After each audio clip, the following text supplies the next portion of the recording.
Magandang araw po sa ating lahat. Magandang araw po lalong-lalo sa ating Panginoon. Ako nga po pala si John Robby Medina at ngayong araw po ay samahan po ninyo akong pag-aralan at unawain ng mga salita ng ating Panginoon. At ngayong araw po, November 26, 2024, ang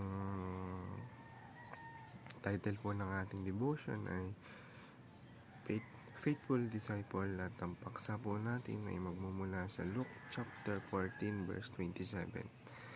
Sinasabi po dito, "And whoever does not carry their cross and follow me cannot be my disciple."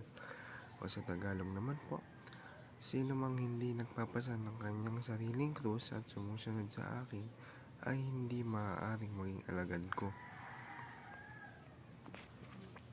At para naman po sa ating katuruan ngayong araw, unang-una po,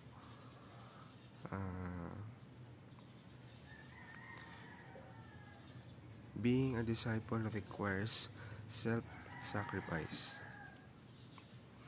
Sa ikalawa naman po, discipleship means following Christ's example. Kumbaga, kapag sabi nga, diba, be like Christ. Alam naman natin na walang makakapantay sa ating Yesu Kristo, pero yung kanyang mga gawa dito sa lupa, kung paano siya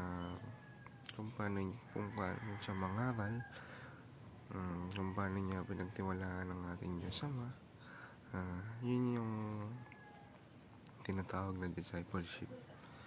At sa ikatlong katuruan naman natin ngayong araw, a great follower is a great influencer. At papunta naman po tayo sa ating application ngayong araw. Unang-una po, aim for self-sacrifice rather than avoiding it. Sa ikalawa naman po, become imitators of Christ's way of life. Yun nga po, gaya po ng sabi ko kanina, mamuhay tayo kung paano namuhay ang ating Panginoong Hesus Kristo nung siya'y nabubuhay pa dito sa lupa.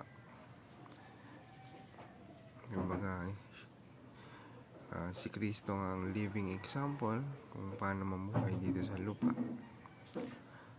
At ang huli, be a great follower to become a great influencer. Yun nga, maging great follower muna tayo. Kasi kung great follower tayo ng ating Panginoon, maging great influencer din tayo. Makakapag-disciple din tayo ng maraming tao sa buong mundo.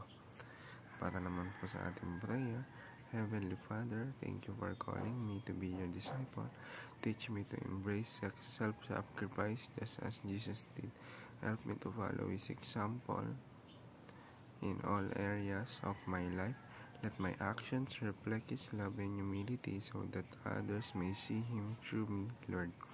I desire to be a faithful follower, knowing that I can influence others for your glory. Guide me to live in a way that honors you each day.